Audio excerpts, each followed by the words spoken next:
Thank you for tuning in to part 2 of Big East Energy Weekly with myself, Roosevelt Jones, and Mathews. Yes, that Roosevelt Jones from Butler. We're going to talk mid-season report, midsummer season report, if you will, and a non-conference look to end the program. Really appreciate you, as always, fans of the Big East. Don't forget to check out all of our shows on the Big East Energy Network.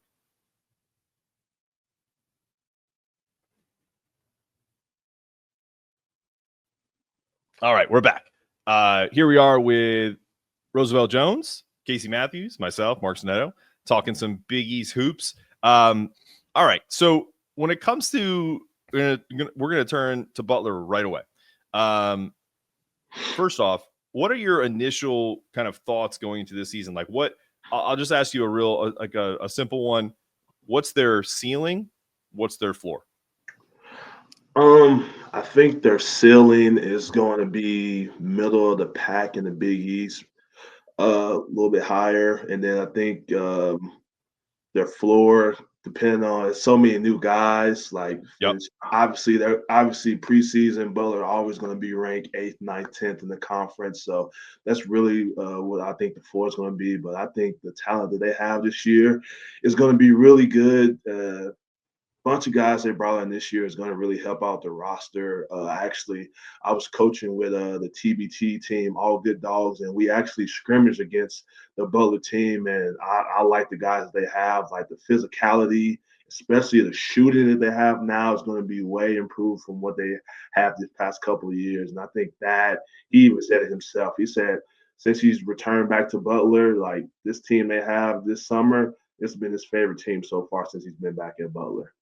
Okay. Talk to me because I hope to do this year because I hope I can go to a lot of different places this year in the Big East. Talk to me about Hinkle, man. Like I listen, this is how old I am. The first ever DVD I bought as a kid was Hoosiers. Mm-hmm. And so I'm enamored with that Indiana basketball culture, even though I give Indiana Hoosiers fans a lot of shit because of the way they are. Yeah. But just in terms of kind of the history of that arena, and like that's an incredible home court. Like, you know what I mean? Like, so the advantages that they can get if they start to kind of get a little momentum, it's a tough place to play, no matter when it is. Oh yeah. So obviously, as soon as you walk into Hinkle, you can kind of feel the history just all around you, like. The facility, like I think it's the best facility in the country. So obviously I'm biased just because I played there for 5 years and I love that place. I go there all the time, and the fans, like, they love basketball and they also know basketball. So if you're playing the game the right way, they're going to know, they're going to support you, they're going to be there, they're going to be there to cheer you on. But if you're not playing the right way, they're going to let you know. They're going to let you know that also. Walking out a little bit early, beat the traffic back home. So they're always going to like people that are playing basketball the right way, which is toughness, gritty. Like that's what they want there at Hinkle, and that's what we've been building this entire time. And hopefully this year they can get it back to where it's been. Casey, before I go to you, I have to ask Ro this real quick. This team, this current roster, has some really cool names. I'm not joking. Like if we did an all Big East names team, I mean, I think you put 3 guys from Butler on it. You got Michael Ajayi, Finley Bizjack. Are we kidding me? Drayton, Johan Traore, like all these guys, Xavier Robinson. Like there's just I mean, I don't know if the play will match the aura of the names, but I love it. And Michael Ajayi gave UConn fits again when he played against Gonzaga last year in Madison Square Garden. I think he had 28 points, made everything. That's a guy who, I've been looking at like sleepers in this league, and to me, he is the ultimate sleeper because he's not coming in with a ton of fanfare, but he's 6'7". You could play him at the 2, you could play him at the 3. I mean, he's big enough where if you need it in a pinch, he could even stretch out to the 4 and play a smaller lineup. I like the positional versatility. Talk to me about Michael. Also, Michael, I think he's really good. Obviously, when we scrimmaged against him, he was one of the first guys that really impressed me just with how strong he is, how he can get to his spots for his pull-up game, and then also his defense. He can guard multiple positions. Obviously, he didn't play. He probably didn't play as much as he wanted to at Gonzaga.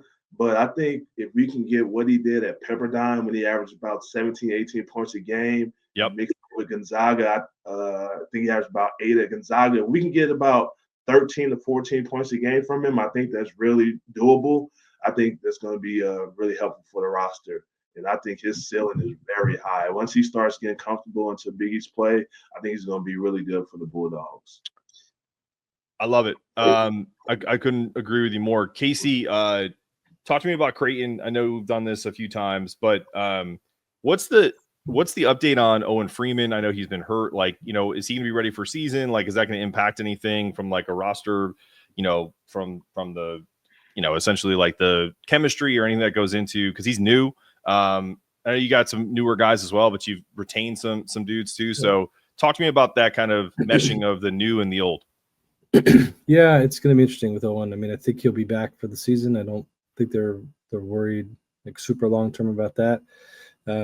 Rehab seems to be, from what I hear, again, it's secondhand, what I hear, rehab's going fine. What I think is interesting, we talked about this on the Roll J show, is you're replacing a guy in Ryan Kalkbrenner who was just one of the most dominant players in the league for a long time. I mean, it seems like he was in the league for 10 years. So to replace that spot where offensively, everybody goes right to his defense because he's, 4-time defensive player of the year. I get that. Great defender. Changes the game on that side. Offensively, though, he really makes it hard for opposing defenses because he puts so much pressure on the rim when he's rolling out of ball screens. And you have to make decisions on how you're going to guard that because Creighton refers to as the flip up, the alley-oop, throw. He was so good at catching those. And if you couldn't finish it in the air and coming down with it and going back up with it, that's a huge part of their offense. Now, with Owen, he's just not the same player. Not that he can't catch lobs and those sorts of things. Sure. He's just not the same threat rolling off of those ball screens like that. So they're going to have to figure that out. The other thing that they lost with Stephen Ashworth leaving is a really dead-eye shooter at the point position, which Roosevelt can break that down a lot better than I can. But when you have a point guard that can shoot like that, it really changes things because he's no longer just an initiator. Mm-hmm. You really have to account for him. Mm-hmm. And when you lose both of those positions in the same year, to me, that becomes really tricky. Now, what they've brought in, and Nick Graves, I think on paper will be the point guard transfer from Charlotte. Really good player, good with the ball, creative, good court vision. I think he's going to be just fine. Just doesn't shoot it like Steven. So they're going to definitely play a little bit differently. Josh Dix, a transfer from Iowa, phenomenal player. I think he's finished like top 25 transfer, this year. And then you have, some other guys coming back. Jackson McAndrew, who I think is going to be a really good player. Jason Green is coming back. You added a few transfers as well beyond the other guys that I had mentioned. Like there's a lot there. But here's the thing. I know I'm rambling now, but here's the thing that's interesting to me. You mentioned it about Owen Freeman. I have been on this soapbox on the Creighton side that Isaac Trout needs to play the 5 because there's just not going to be as many minutes when you look at the other guys they brought in. They brought in Blake Harper, who to me is a very interesting player because he can score it, but he's big. He can play a little bit in the post. To me, he's at like 3-4-ish kind of player. Sure. So there's going to be less minutes for Isaac at the 4. So he needs to play the 5, and he can shoot the heck out of the ball. So when you're going to have a stretch 5 essentially, or pick and pop 5, it really changes what you can do offensively as well, especially since Owen really isn't that. So to me, this is an opportunity because now you're going to have Isaac getting more reps at the 5 because they just don't have as many bodies.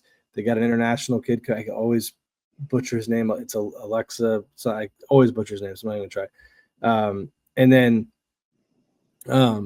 So I think it's an opportunity that Isaac's going to get to play a little bit at the 5 in practice, which I think will pay dividends.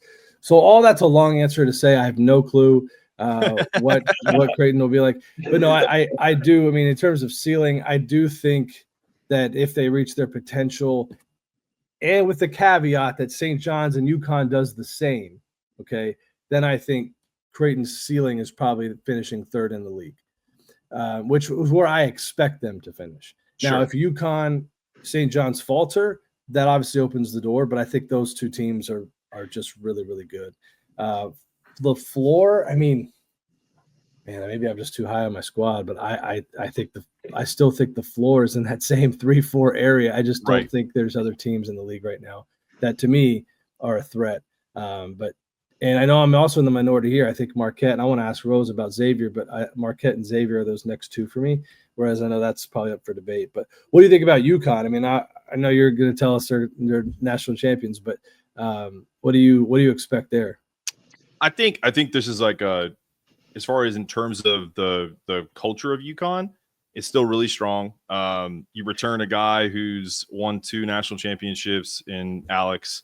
You bring in a top 10 recruiting class that's led by Braylon Mullins and 2 international guys that showed out in the FIBA 19 and under with Furphy and Ryba, both lefties, both different skill sets. I heard Terrence Oglesby from Field of 68 talk to my buddy Jared Kotler on Connecticut Scoreboard podcast talking about how Jacob Furphy is going to be the biggest surprise of anybody in the Big East because he's 6'6", he's 210 pounds. They were like he's like a rugby player, but he's also really good, like very crafty, almost like a Cam Spencer like in that respect. I hate putting those labels on guys because then our fan base starts to, see those expectations. But I interviewed Jacob on the Hoops Cap about 2 months ago, and he is the opposite of Cam in terms of like his attitude, but the mentality is the same. He's the type of player that can get downhill. He can make shots. He's a willing passer. You can put him in pick and roll. You can put him in DHO. You can put him in horn sets. He can flare out to the wing. That's what Dan likes, right? He wants positional versatility everywhere. And having a guy like that who is kind of under the radar, you know what I mean? Like people watch FIBA under 19, like sickos like us that are on watching YouTube games of basketball internationally. But the normal fan is like, who the hell is Jacob Furphy? You know what I mean? So that's a name to watch. But also, to your point, to both of your points about point guard, this team can be elite if Silas Damari Jr. hits his ceiling. 6'5", 6'6" point guard, shot it pretty decent at Georgia last year. Was a 14 point per game scorer in the SEC, the toughest league in the country last year as far as like amount of bids they got. So yeah, I mean their ceiling is Big East title, national champion, Final Four. Their floor is honestly like second in the Big East, maybe an Elite 8 or something like that, Sweet 16. I just don't think with the talent that they have, if they like all of these squads, knock on wood, there's no injuries, then they're going to meet their potential. I haven't even said anything about Braylon Mullins, who is, for all intents and purposes, maybe a one and done. I don't think he's like Steph Castle in the respect that he could, average 20 if he wants to. But I don't think I've seen, and I maybe, Rose, you can correct me if I'm wrong here. I just don't. I'm not a trainer. I'm not a basketball guru. But I know if there's one thing I could do on the basketball court is I could shoot the rock. And Braylon Mullins can shoot the rock, and it's the type of release and the type of it's so pure, and that you expect that from an Indiana kid. So I just think his ability from range, off the dribble. If he kind of enhances his game a little bit past just shooting, I think they're going to be really special. And I'm excited because you kept Terrace Reed, you kept Jalen Stewart, you kept Alex Caravan, and you added all these pieces. So that's what I think. As far as let's go beyond the homerism of all of our teams, right? I'm one of my sleeper teams that I think could hit that 4 spot is Xavier. Rose, what do you think about what Richard Pitino has done? I know it's a complete overhaul, but if you look at that roster, it's guys from smaller schools that are stepping up. But you guys, this having played, for a quote unquote before mid-major, right? Where like you have a chip on your shoulder and you want to show out to kind of prove that you belong in a big league or to play professionally. And he's got all those guys. He's got a bunch of guys who are hungry. They're all huge, like tall. Like I don't think there's a guy on his roster under 6'4". So like he's going with that, length and just hoping that it all works out. What are your thoughts? Oh yeah, my thoughts is I think they're going to be really good. I know people will kind of give them flack for getting a lot of mid-major guys, but I coached at Evansville, University of Evansville, the last 3 years, and like the Missouri Valley Conference, it's a tough conference, and like guys that leave that conference, go into high majors, they produce right away. Like they actually got one of my former players, Gabriel Pizzotto. He was a freshman this past season, super athletic. Like he's going to be very fun in that conference, and I just think getting those type of players that's hungry, want to play at that high level, and just being able to be able to compete, have a chip on that shoulder, and you got a bunch of those guys all together. I think that's going to make Xavier a very tough team to play against throughout the season. What do you think about Malik Moore?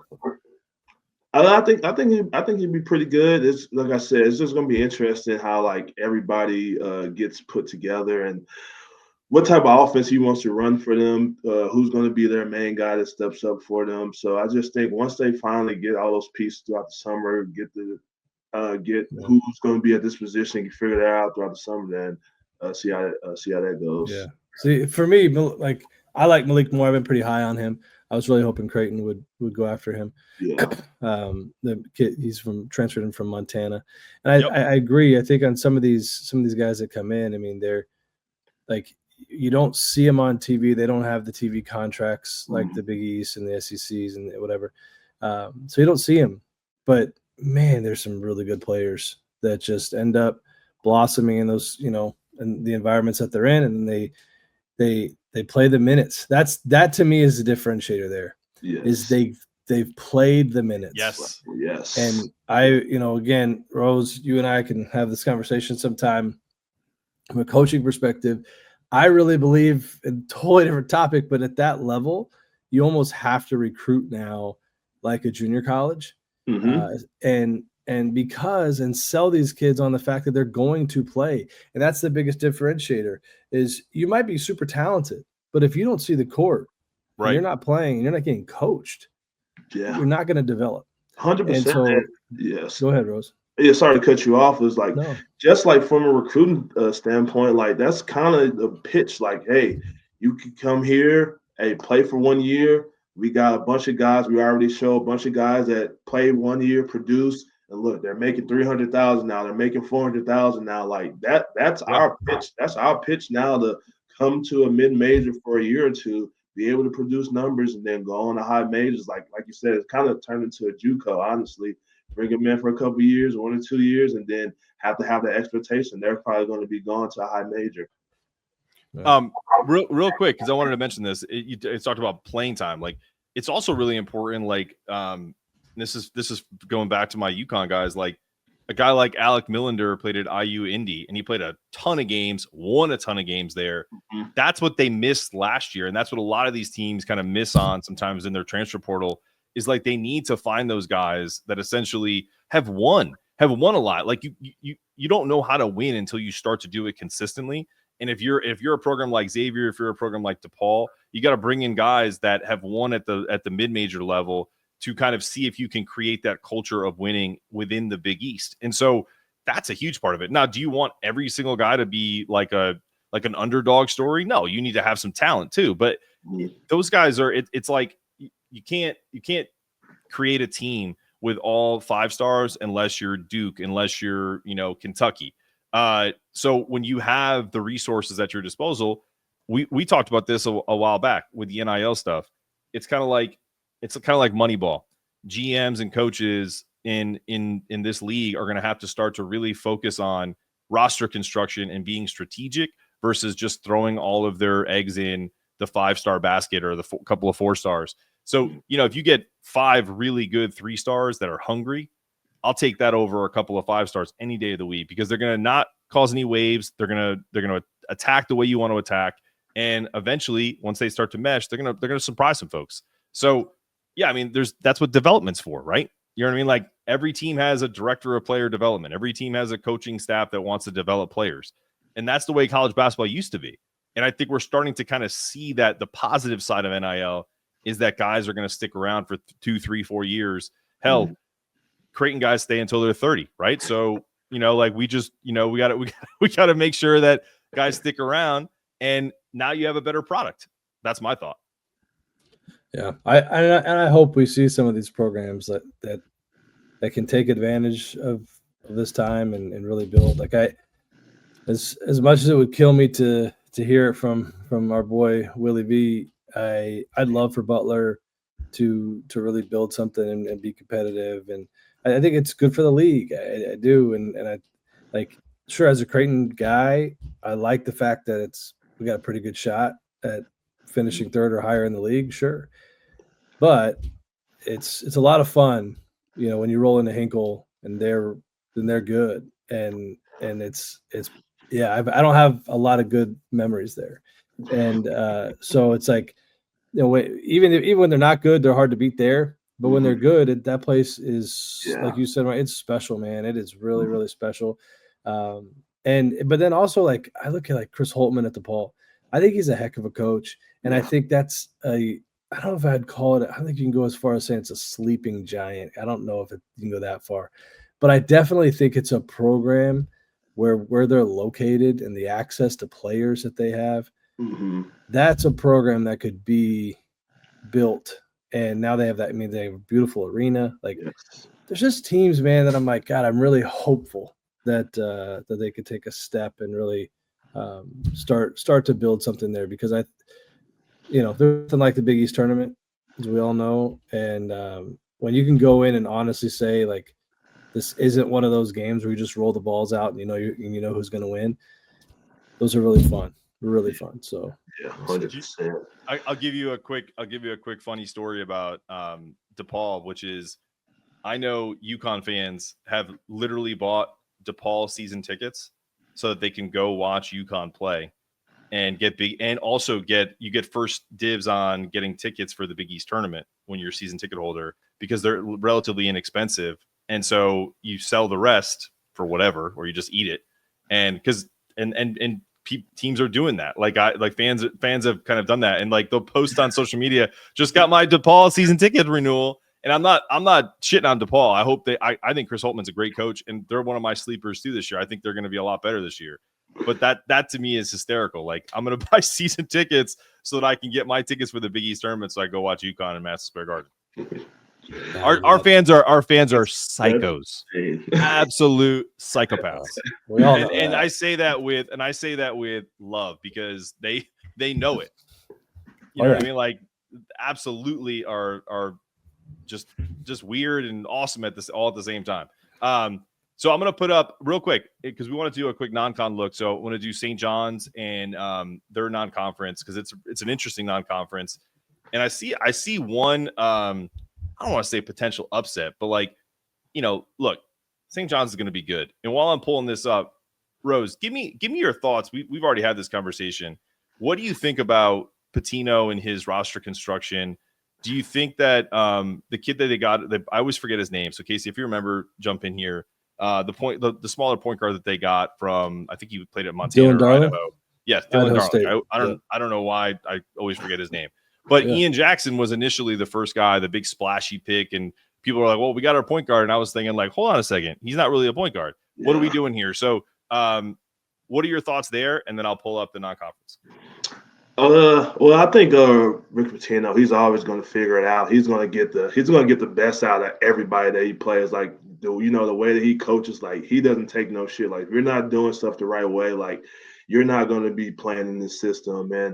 I think with Ian Jackson, it's gonna be interesting, man. It's gonna be, does he want to be a point guard, or does he want to be a scorer? So that's probably going to be the talk that him and Pitino are going to have with each other, and which route he's going to go is what's going to be best for the team. So it's just going to be like what Ian Jackson wants to do, because I think if he wants to be a point guard, I think he could do it, but kids, they want to get those points. They want to be scorers. So scoring points might be on his mind. So it's just going to be, is he going to go with the system, or is he going to do his own thing? And then, you know what that leads to? We saw what just happened in the NCAA tournament where you wasn't doing what you're supposed to do, so you sat on the bench. So hopefully it's not like one of those things. Hopefully Ian Jackson kind of get a mixture of being a point guard and also being able to get to his spots and figuring out for the Johnnies. Okay. No, I'm with you. We talked about it at length, and I read something that he's excited about playing point guard, but when you get in the doldrums of the season and he's riding your ass because you're not doing X, Y, and Z, then that's where we're going to see the rubber meet the road. It's easy to say all the right things on July 31st, but we'll see what happens on January 20th, going into Hinkle or wherever whoever. And, he's not meeting the expectations of St. John's fans. Some of that pressure maybe starts to hit him. This is St. John's non-conference. Quinnipiac's no slouch. I say that right off the bat. They're in Connecticut. They won the MAC. There was a player that I'll look up who won the MAC Player of the Year that UConn was looking at, and he actually stayed back. Alabama's a great game. Iowa State, Baylor, they're playing in that Players Era tournament. They got some really good teams. The Kentucky game is my favorite game on the schedule. But if there's maybe one or two, like, watch out, they're going to give them a run for at least a little bit, is going to be Quinnipiac and maybe Iona. I don't know what they've done in reloading since Patino left, but that's a cool game too, having, since he coached there. What do you think about this non-conference schedule, Casey? You're muted, brother.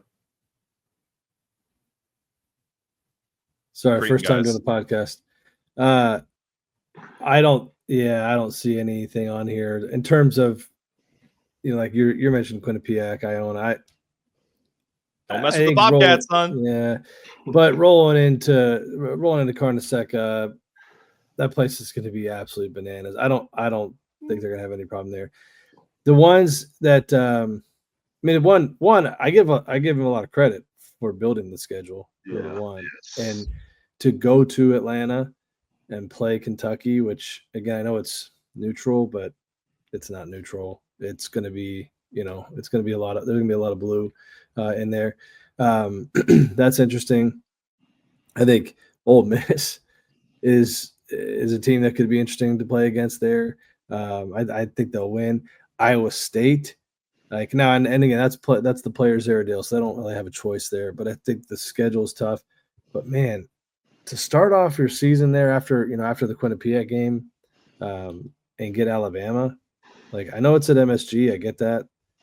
But holy cow, what a game that's going to be! Yeah, they get hot, man. It's tough. To build that one, to build that schedule, and to be willing to play that schedule, to me is interesting. I'm going to pull up Georgetown's non-conference here in a second. The player that I was referencing was Amari Monroe. He had transfer offers from Kansas, UConn, Rutgers. Like it's a with the exception of Rutgers, no disrespect, it's a who's who of teams. And honestly, that dude is a baller, and he's 6'7", he's undersized, he plays in the post. I mean, let's just say Zubi Ejiofor is going to be in for a workout that day because that dude is a rim runner. And so is he too small? Probably, but he can step out and shoot the three. I like him as a player. I liked him. If Alex Caravan went pro, I think UConn would have snagged him. But I think once that decision was made to stick, he ended up staying at Quinnipiac. So yeah, I think that's a player just to watch out for if you're a St. John's fan to kind of peek at. All right, let's look at Georgetown really quick. We haven't really talked about them much other than Patrick Ewing being clutch. Their non-conference schedule.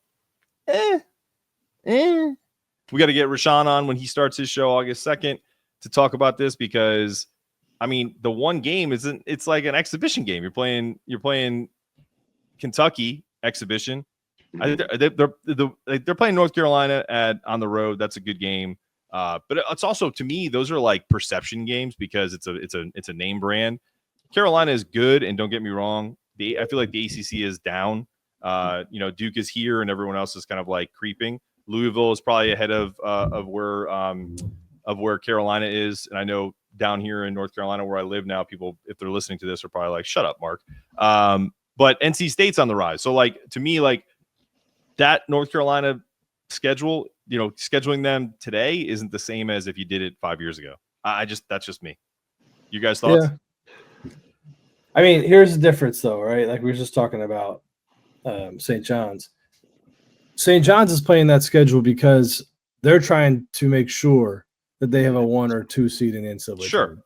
And if you beat Alabama, if you beat an Iowa State, you beat some of these teams, like you're putting yourself in great position for that. Mm-hmm. Georgetown's doing almost the exact opposite. Sure. And they're not scheduling great teams here. Now, obviously, North Carolina, that is a fun game to play. I mean, Maryland, Buzz Williams, first year at Maryland, that's an interesting one. Clemson. Like, that's so good. They have some good opponents, but what you see on that schedule is scheduling what they hope to be a lot of wins because they're trying to give themselves a shot and not take themselves out of contention, for an NCAA tournament bid by the time they get to Big East tournament play. So it's a different schedule. I mean, people are going to be excited about the North Carolina game. There's no doubt about that. And then you don't know who they're going to end up playing in the ESPN events, but I don't even know who's in those events. But yeah, it's just a totally different vibe. That's another team. Let me ask though, you this like question, Casey. Like, because I understand, like, you're not sure about your team. You're going to probably structure it a different way. But like then at the end of the year, if Georgetown has a decent Big East year and they're like, let's say they hit their ceiling and they're like the 4th best team or 5th best team in the Big East, they're squarely on the bubble because you look at this non-conference, and I guarantee you, it's if we had an analytics expert like Ken Palm or Evan Meyer or something like that, they're going to come in and say, all right, well, where are your quad 1 wins? You know what I'm saying? Like, so if Clemson is good, that's a quad 1 win because they were good last year. North Carolina, that's questionable. Maryland, I think, is going to be between a 1 and a 2, depending on where it's played. It's played at the Xfinity Center, so that's on the road. So, like, those are the things that like frustrate fans. Like, you can't get upset at the end of the year that you're not in the NCAA tournament when you didn't schedule the appropriate amount of opportunities for your team to make a name for itself. It's great to get wins. Great. It's great for your confidence. That's what bye games are for. It's but you understand what I mean? Of course, I think there's a couple things, obviously, and you don't know if these are contractually obligated games that they've already got scheduled, return games. I don't know that. But the other thing to look at is that Maryland game and the North Carolina game are both road games, which to me should automatically make those quad 1 wins if they win them. Mm-hmm. But if you lose them, it's not going to kill you. But like the Clemson one, that one to me is a game that they will have circled as this is a big opportunity for us to have something to talk about in March. But if you're finishing 4th or 5th in the Big East, you're in contention for an NCAA tournament bid anyways. Sure. It's just don't screw it up before it starts. Yeah. And don't lose to Morgan State. Don't lose to UMBC. Get some confidence as you're rolling in. I mean, Roosevelt you talk about that, man. How important is that as you're going to conference play? No, I was just getting ready to tell you, like, from the coaching perspective, like, sometimes the conference tells you to play these types of teams just because when you play the lower tier teams like a Morgan State or UMBC, they tell you, like, if you're playing them, you have to beat them by 40, 50 points so you get those points. And that's kind of why they do that now, because they know the Big East is going to be so tough. So if you're able to sneak some win in the Big East, but also you win all your non-conference schedules or only lose 1 or 2 of those games, like, it helps you get closer to making the tournament. So sometimes it's not always on the school. It's sometimes the conference are wanting you to play those types of schools. Yeah, I don't disagree. It's a great point. All right, last one, and then we'll jump out of here because I think it's literally it's on par with St. John's. We're kind of frozen here for a second. Let me get this out of here. I'm gonna pause.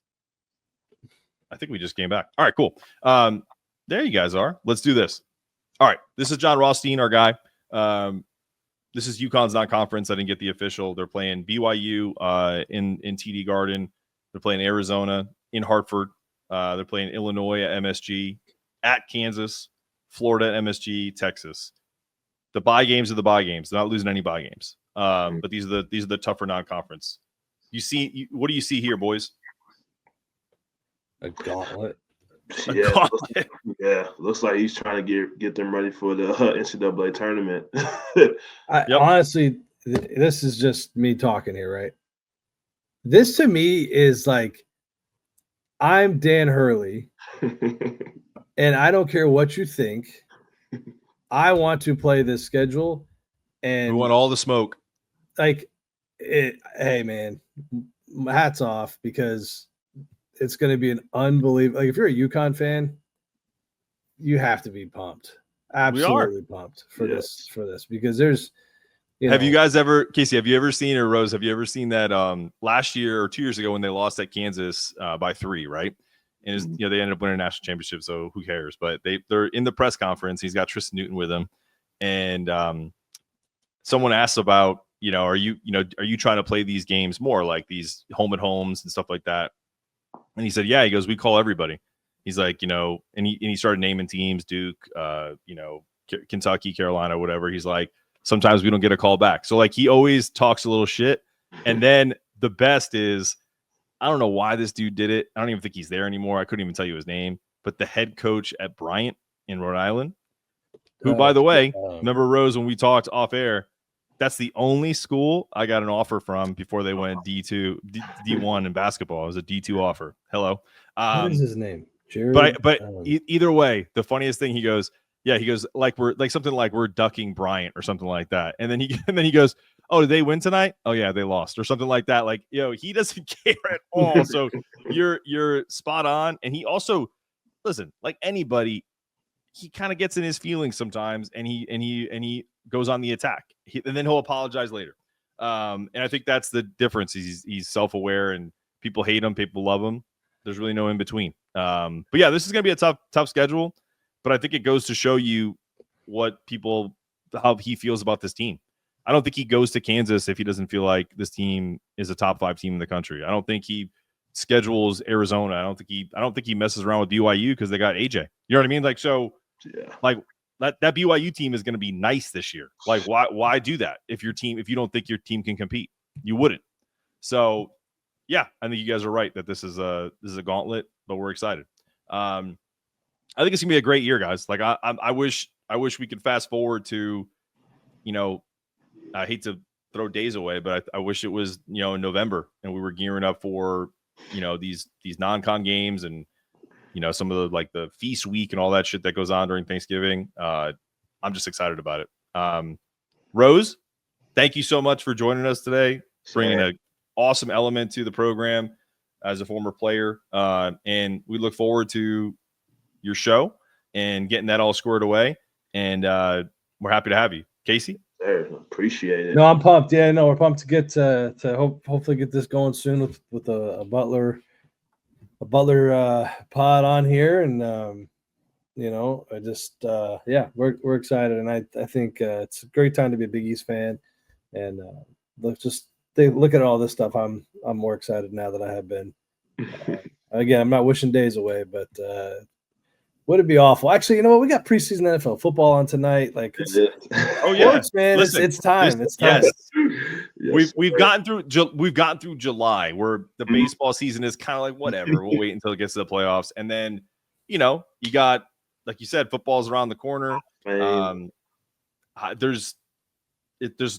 about to be inundated with sports, and that's the way I like it.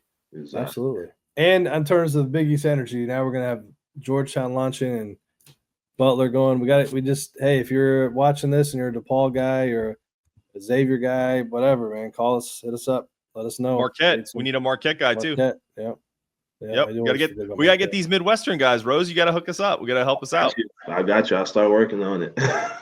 All right, guys. This has been another episode of Big East Energy Weekly. For Casey Mathews, Roosevelt Jones, I'm Mark Zanetto. We'll catch you next time.